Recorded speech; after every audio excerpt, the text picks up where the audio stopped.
Hello and welcome back everyone to a slightly longer version on the topic of disrespect, since we have been diving into that a little bit more lately, and there will of course be a bit more coming through the shorts.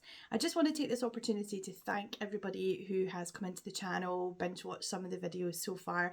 I've been paying very close attention to what it is that you have been getting from me, what's getting the most reactions, who's staying the longest, and who's going on to watch more from what video. And even though I had a very big setup of what I wanted to do, what I noticed was that when we were talking about disrespect, in terms of like ending a conversation and just disrespectful behaviour in general, what I was finding was these are the videos that are actually getting the most engagement, and I want to give you, the viewers, what it is more of you want, like more of what you want. So we've had a wee look at different types of disrespect, okay? So, and the most dangerous type really is the disrespect that is quiet. And we're talking about that because we could be talking about some serious relationships here where you feel like you're constantly being belittled and put down by someone that you know, someone that you love, and is being disguised as care. Maybe they do it in company. Maybe you feel 2 inches tall and everybody gets a laugh, so you think, well, I don't really want to say anything about that. And well, that's not healthy either. But it's a lot harder to stick up for yourself in a situation when there's a lot of people around. So I empathise with that completely. Disrespect comes in many forms, doesn't it? You know, I think the common misconception that I mentioned earlier was that people think that to be disrespectful is to have a harsher tone, to change the way you're speaking to someone, to be more aggressive in the way that you speak, to shout, to swear, to be disrespectful with your words and name calling. These are usually signs of low emotional intelligence as well. So when people are doing that and they're throwing off, you're just this and you're just that, or they're throwing things at you like things from the past, or they're picking in at your vulnerabilities and your insecurities, that's really clutching at straws, and that comes from deeply insecure people. So the first thing that you have to understand is, if you're watching this video and it is resonating with you so far, you are not the problem. The people that you're in conflict with are, and it could be a spouse, it could be a sibling, it could be a partner, it could be someone who is very close to you, and these relationships are always worth working through and worth trying to save. But ultimately, if you are finding that it is the only thing that is consistent is the level of disrespect that we're going to discuss here, then maybe you want to be repositioning those people on your board. So disrespect in my life came very quiet. You know, I was married to somebody who was very sarcastic, who would always make sarcastic jokes, particularly surrounding menstrual cycles and things like that. So for the women out there, sorry to the guys, but you need to be educated on this. Women, you know, bleed for like 7 entire years of their life. Healthy women from the age of 12 to 13 all the way up to their early 40s literally spend like seven whole years of their life bleeding and in pain. And the majority of us can do that uncomplainingly. Some of us experience a huge amount of pain. And one of the top things for me that consistently bothered me, like in my marriage, I would say, was the monthly mockery. It would be things like, oh, I'm wearing a red t-shirt in solidarity with you, or, you know, all this kind of stuff. Oh, I'm feeling it too. And, you know, and you get that feeling where you just want to punch someone in the balls really, really hard. I got that quite a lot, because your hormones and your cycle are all over the place for the 28 days that you're going through that cycle. So that's one example. But if you've lived with 20 years of that, that can start to, you know, pile on top of you. So things like that. People talking over you, people just dismissing your argument as well. And honestly, how someone introduces you to people matters. So we touched on this as well. When you're out with somebody and you're chatting to someone, it's like, oh, hello, I've not seen you for absolutely ages. And then a 4 or 5 minute conversation just sparks out of nowhere. And all of a sudden, you're just left standing there like a complete idiot. You know, you're just right beside them. They've not introduced you. you're just being ignored. I've always found that extremely disrespectful. Now, let's just switch the context up a bit, and just let's imagine that you're on a date, or you've been on one of your dates, you've been seeing each other for a bit, you're not quite ready to go all public with it yet. Something as simple as, hi, this is Jenna. That's all. Jenna doesn't need a label. Jenna doesn't need you to fit you into her life right now. Jenna just needs an introduction so that then you can include them in the conversation, or that they felt seen, because up until that point you were having a nice time. And I've certainly been in situations where I've been out with people, and the people that I've been with have bumped into someone, and then there's been that awkward exchange, and you've just stood there. You've been the most important interaction that they've been having right up until you've bumped into this person. You've been having a great conversation. All of a sudden that's interrupted, and you're now speaking to they're speaking to a stranger that you don't know. It's awkward, it's uncomfortable, nobody's introduced you, and nobody's given any context to who you are.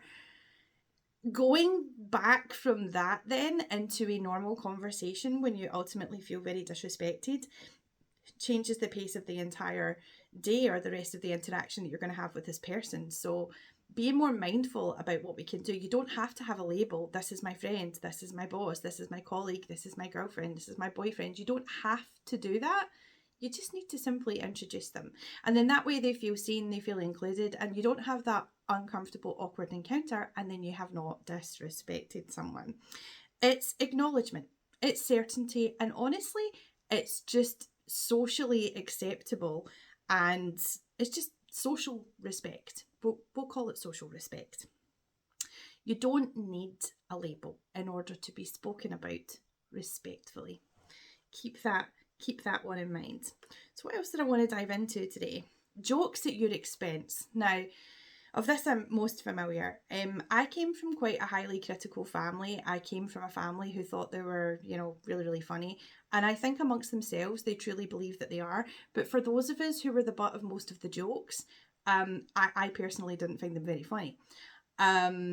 A lot of people who would be making jokes and saying things would be doing so at your expense. You were an easy target, you were too sensitive, you were very emotional, you made quirky choices, you dress a bit different, your lifestyle choices are a bit odd, and you've lived your life in a way that doesn't conform with the rest of us, so you're easy prey, right?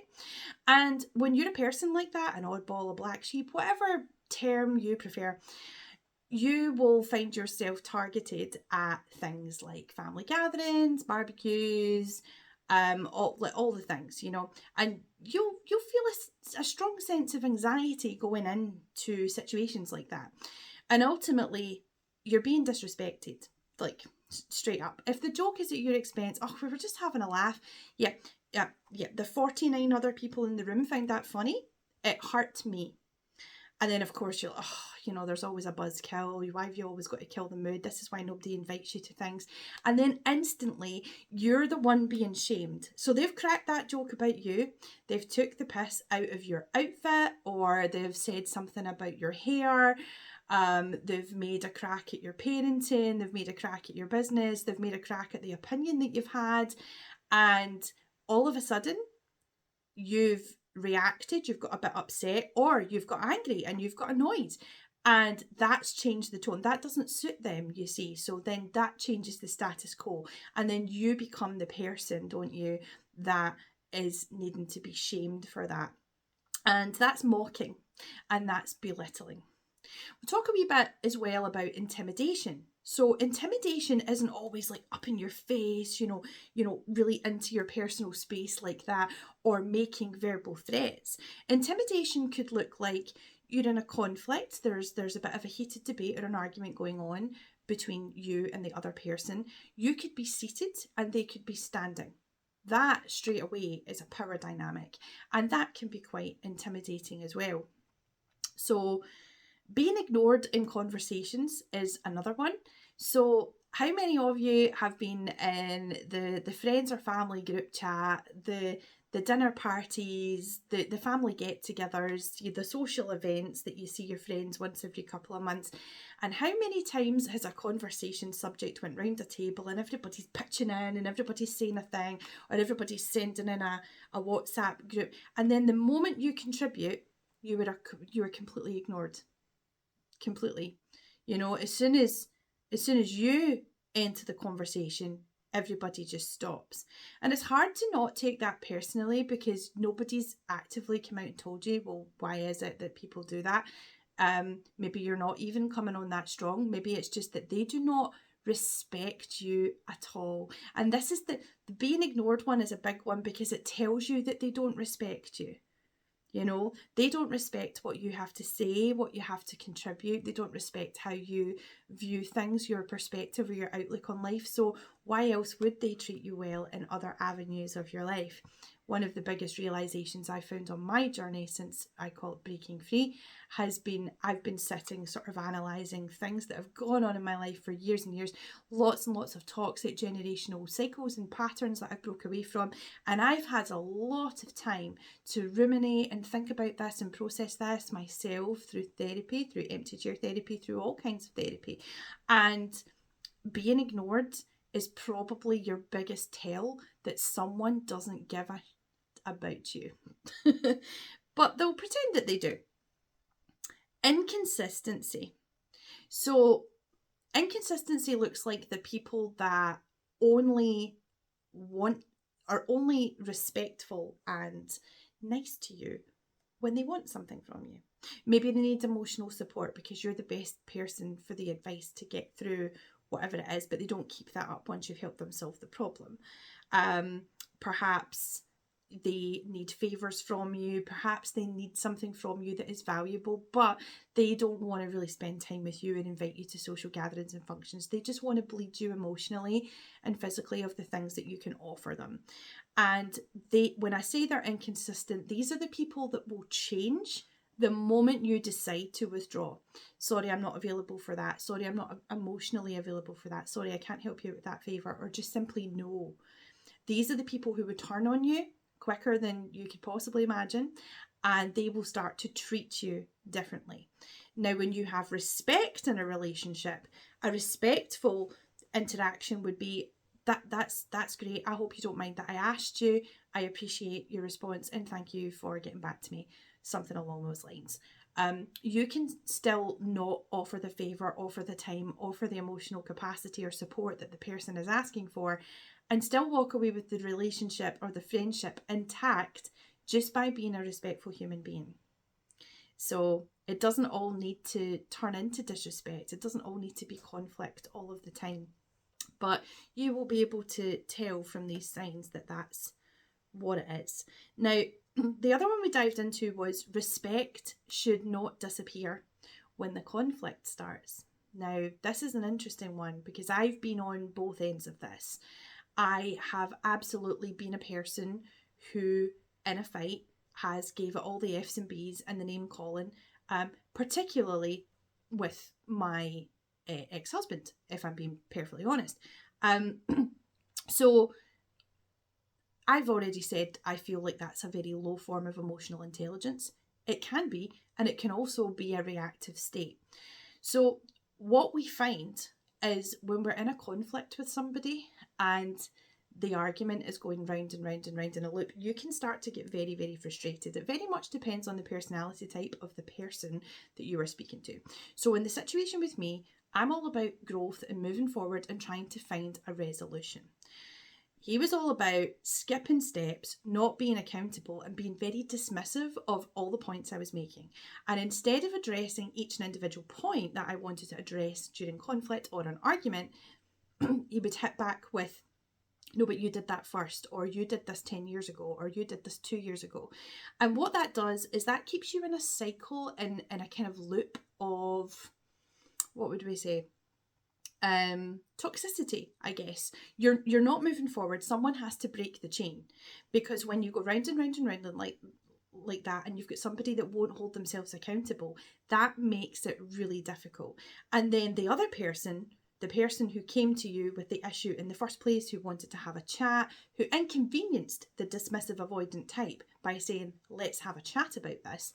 What then happens is they get annoyed that you even wanted to have a conversation. They want it to be over as quickly as possible. They want minimal damage, and they want things to go back to normal without making any real change. Now, that just simply doesn't work. Tried and tested for 20 years, and I can tell you it doesn't work. What does work is when two healthy people can come together and say, this upset me. Now, I got a lot of, I'm so sorry you feel that way.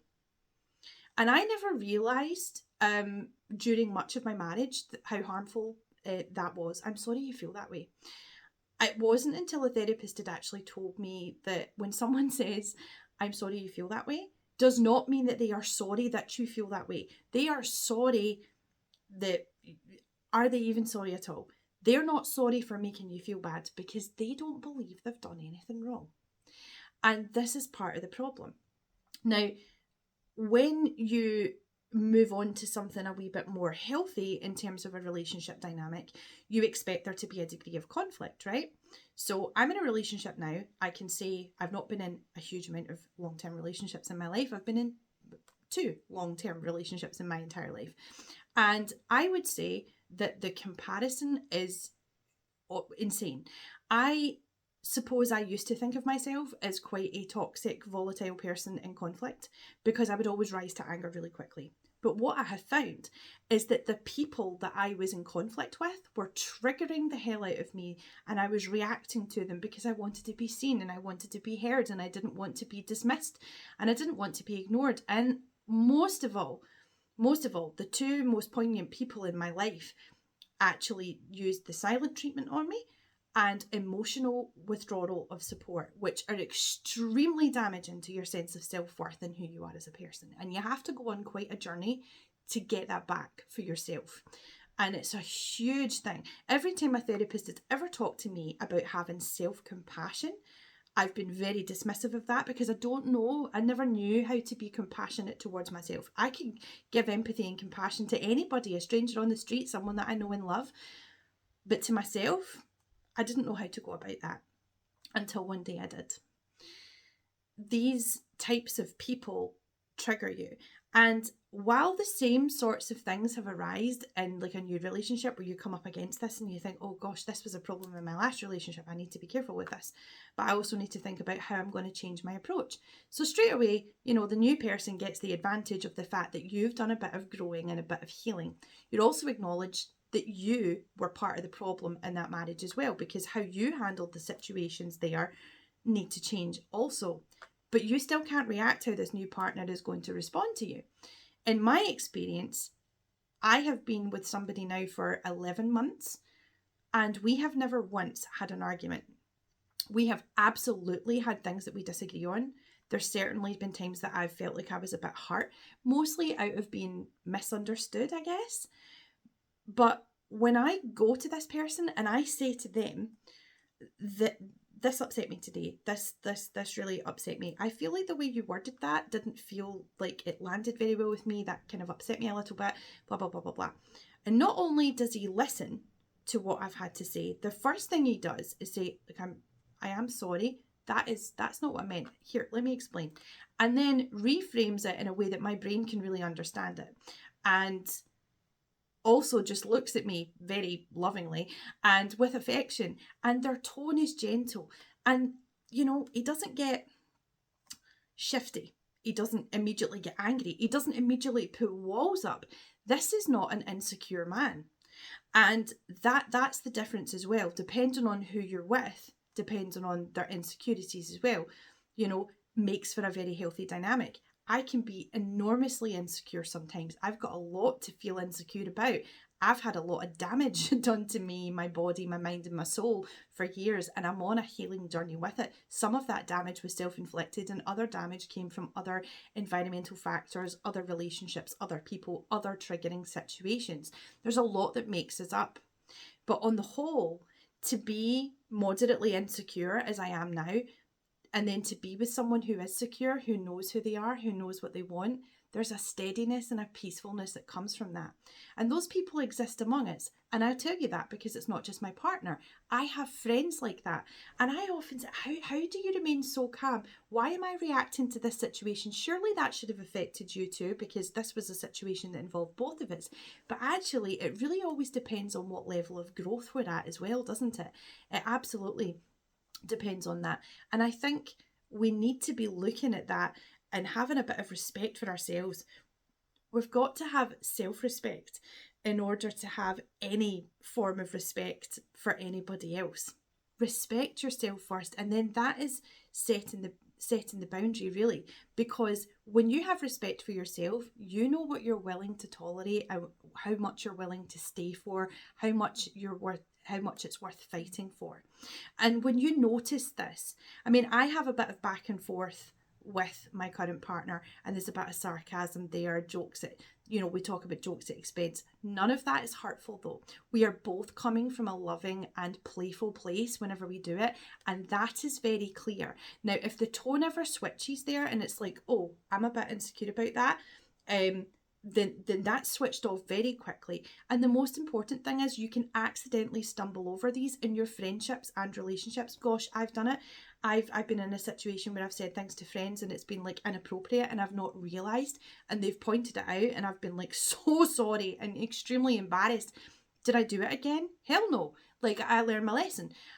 But the people, so you can stumble over it and you can make mistakes, but the people that are consistently doing this, these are the quietly dangerous ones that are so subtle. They're the ones that you need to watch out for, because they chip away at you over time until you lose your sense of self. And that is what lack of respect does to you. And it doesn't always just happen by one person. Quite often a person that is a target for something like that will be very emotionally vulnerable, will be very sensitive, will cry easily, and will feel like the victim in a lot of situations, unless that story changes for whatever reason. And so they're easy prey. So they tend to attract that sort of treatment from other people. So we've talked about, it doesn't always include shouting and aggression and insults. And I have to say, I've been there. I was the shouty one in my marriage. Like if I was in an argument, I'd always be the shouty one. I'd probably be the one that was doing the most swearing, whereas they had a much more calm approach. But that doesn't mean that their calm approach didn't cause any harm or damage. And that's the thing, two different personality types. So one partner seeing the verbal aggression as being very abusive, but the other one is slowly sitting there thinking, but you've been chipping away at me for a really, really long time, which is also very emotionally abusive.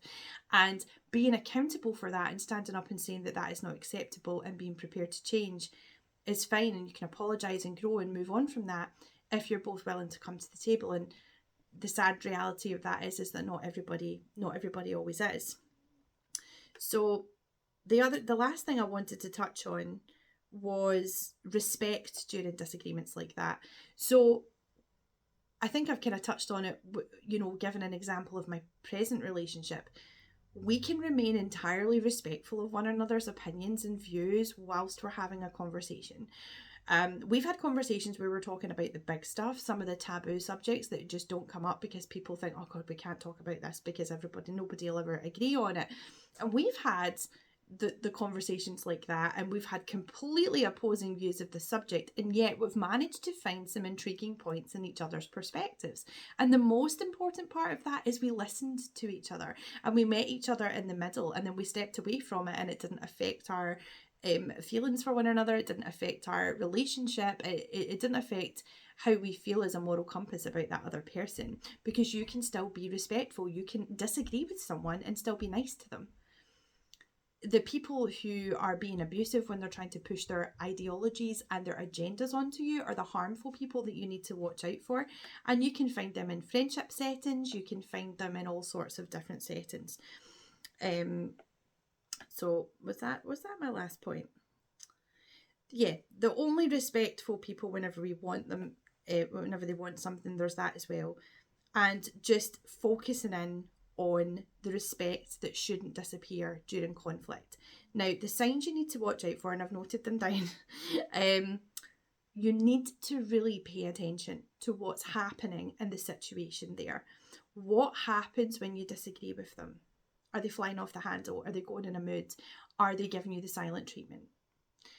What happens when you say no? Are they pushing you? Are they asking for more? Are they giving you ultimatums? Are they saying, I'm just going to do it anyway? What's happening? Are the emotions becoming very high? Is it becoming intense? Is it becoming an environment you feel you need to get out of? This is your nervous system, your body, and your environment telling you that this is not an emotionally safe space for you, and that ultimately there is disrespect between the two of you, and it does need to be looked at, and it does need to be addressed. Do they still speak to you with care though? There's another thing. So I feel like I'm giving you parallels of what I had in my marriage compared to what I have now as an example.